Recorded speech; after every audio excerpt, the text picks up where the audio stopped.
I'm Katty Kay. The bonus blowback goes on as the man in charge of AIG is given the piñata treatment on Capitol Hill.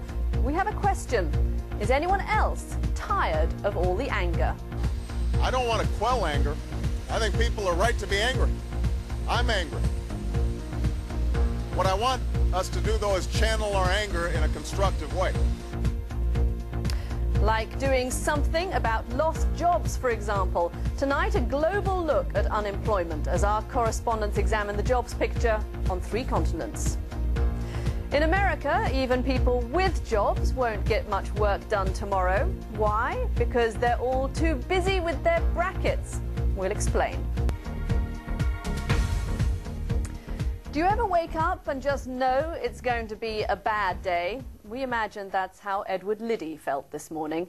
The man who stepped in to run AIG only after the government's huge bailout began, spent today trying to explain to furious lawmakers all of the crazy things the company did before he got there, including huge bonuses to many of the people who took it to the brink of collapse. He acknowledged the pervasive anger at AIG, but he also said that all the anger in the world isn't going to fix it. Here's our North America editor, Justin Webb. Almost everyone in America knows now that AIG paid out $175 million in bonuses just a few days ago. There has been a real explosion of public anger. One threatening letter to senior staff of AIG said they should be executed with piano wire. Well, today the politicians were joining in.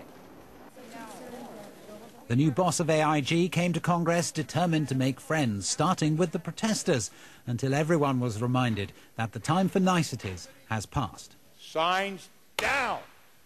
First off from the congressman, a gentle effort to get the bonus money paid back. Take it out of your profits down the road. Eat it now. It's a lot sweeter now than it's going to be later. Because you got legislation coming down the pike that they're going to call it, I can't believe it's not waterboarding. Point taken, but it didn't work. Edward Liddy said he'd asked staff members to return some cash, and he understood the anger, but the bonus payments had been necessary to keep the company going. Both sides are dug in, and the result is a colossal battle. Every bailout wound has been reopened. That is simply unbelievable. It's arrogance. And I think it's probably illegal, and I agree with Chairman Frank that we should probably try to challenge this as shareholders on behalf of the American people as well. Do you have anything to say for yourself? I take offense, sir, at the use well, of the... Well, offense was intended, so you take it rightfully, sir. You know, I take what I see happen to the American people here and what's happening to $200 billion of innocent taxpayers. For the president, this is a political minefield. He needs to look involved, but not culpable. The buck stops with me, and my goal is to make sure that we never put ourselves in this kind of position again. The problem is, he is in this position right now. Barack Obama still wows the crowds, but events are crowding in. And here is a familiar question. What did the president know, and when did he know it? In other words, did the White House know about these bonuses earlier on in the month? And if they knew, did they do anything to stop them being paid out? Barack Obama's honeymoon is anything but romantic. Well, if anger takes a lot out of you, there are a lot of tired people in America tonight. Leading the pack, all those indignant radio and cable talk show hosts. So how does all that outrage look and feel at the front door of AIG headquarters? And we mean literally at the front door. That's where we find the BBC's Philippa Thomas. Should they hand back the bonuses or keep the cash so that AIG can keep its top talent? Well, this set the tone for many of the people I've met here today. Definitely give it back 100% plus penalty. Ethically, they should give it back because it's wrong. We're in a financial crisis, and that's taxpayers' money they're taking. Contracts are made to be broken, okay? They're made to be renegotiated, and people do it every day, okay? Your automobile companies are doing it, unions are doing it, every part of this economy is chipping in. I don't think the government should have bailed them out at all, and they should have just let it tip and let other companies take it over. And once the government gets involved in something like that, there's going to be all these messy issues. I'd rather than on a contract and all of a sudden walk away from contracts that they sign. But it's upsetting because none of us are getting bonuses. Do you think they should keep them or give them back? What's the right thing to do? Well, I think the reality is that obviously there's a lot of weird stuff going on, but only a few select people are the cause of the whole phenomenon of overextended bonuses. So they obviously shouldn't be getting them. But the majority, I would say probably 95% or so, are serious traders. They really are interested in the banking system and the well-being of our economy. So, not a lot of support here for the huge handouts, but there is a case for letting the anger go and focusing on what matters most, getting the billions in bailout cash back into taxpayers' pockets. Philip Thomas there in front of what is probably the world's least popular corporation. Well, to help us make sense of all of this, I'm joined in the studio by John Bussey. He's Washington bureau chief for the Wall Street Journal. John, thanks very much for coming in. Outrage fatigue, is it starting to set in? Well, you cannot help but wonder how much of the outrage and anger and more outrage and anger that you heard in Congress today was political theater. How much of that is expected to be played back on the local television stations back in the home districts? All that said, while everybody is storming the Bastille and are expressing their outrage and anger, some laws are going to be made out of this. And the question is, how much of this kind of tenor is going to spill over into lawmaking that restricts bonuses at businesses, that caps pay, that causes... There's a vote going to be tomorrow. The Democrats have now decided they're going to have a vote tomorrow, 90% of tax rate on these bonuses. On a bonus where a company got some kind of government funding. And that's a lot of companies at this point.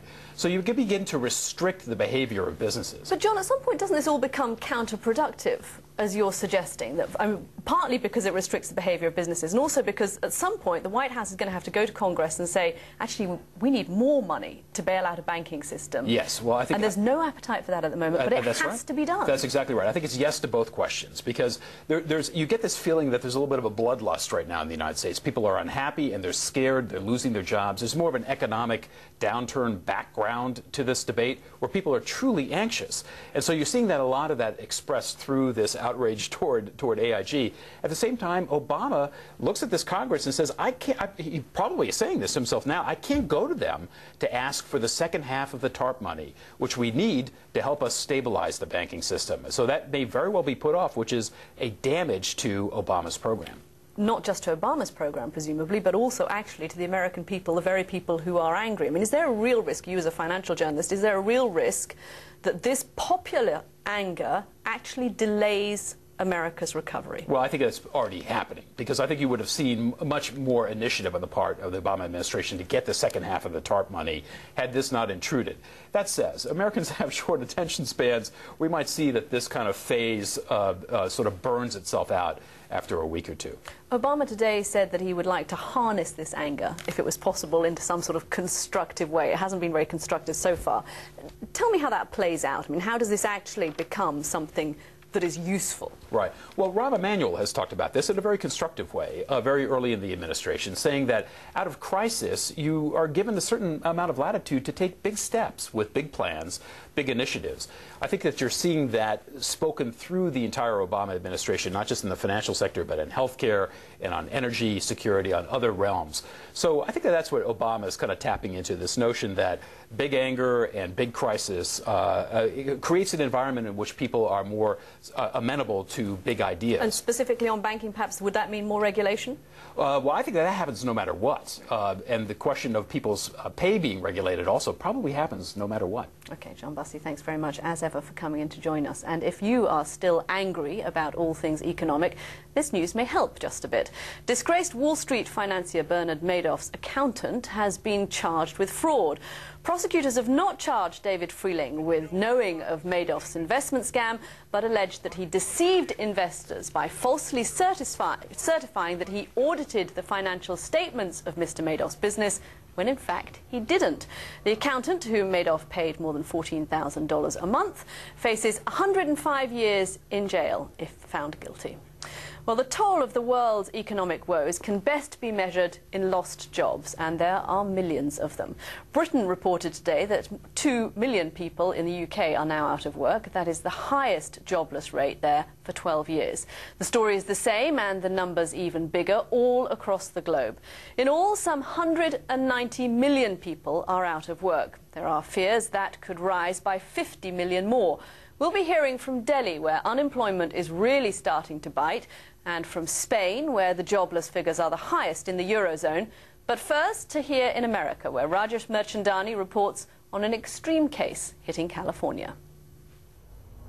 No one wants to call this place home.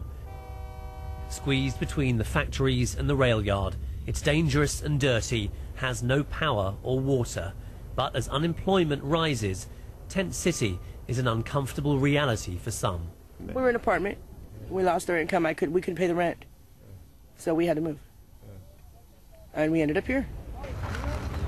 Charities say most of Sacramento's rough sleepers are the long-term homeless, but as many as 15% have recently seen their jobs, their way of life disappear, and more are expected. If I lost my job tomorrow, I might have savings.